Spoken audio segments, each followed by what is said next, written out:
peeps, dit is Jenny van Disrupt Tutoring en soos altyd is dit 'n plesier om by julle aan te sluit.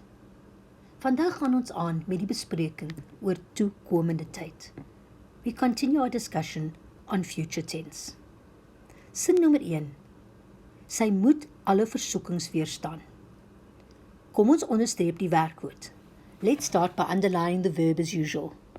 Moet weerstaan. Ek begin met vir die volgende paar maande. That means for the next few months and indicates future tense. So we follow the rule we learnt. We use the helping verb sal and the other verbs go to the end of the sentence. But we must also remember, you can never throw a verb away. Answer. Vir die volgende paar maande sal sy alle versoekings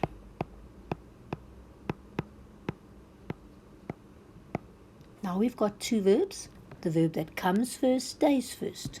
Moet weerstaan.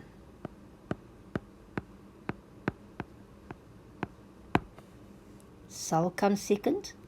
Both the other verbs go to the end. The verb that comes first stays first, and we can never throw a verb away.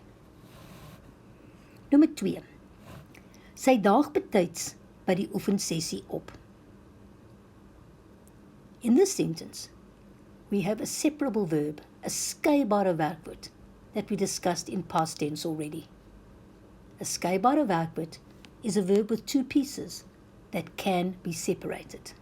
My werkwoord is op dag, which means to arrive. Ek begin my sin met môre, which means tomorrow. Therefore we know we're doing future tense.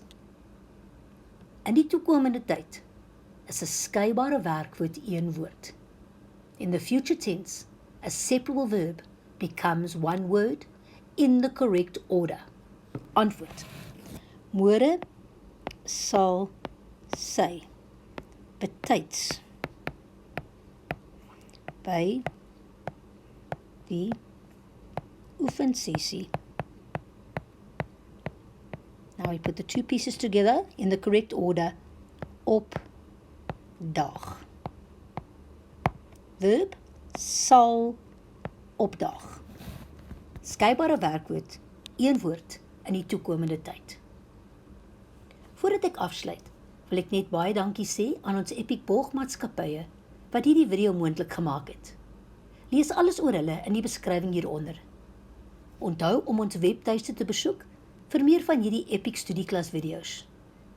As jy nie die antwoord op jou vraag kan vind nie, stuur vir ons die vraag en ons sal antwoord met 'n persoonlike video, net vir jou. Tot volgende keer, bly epic!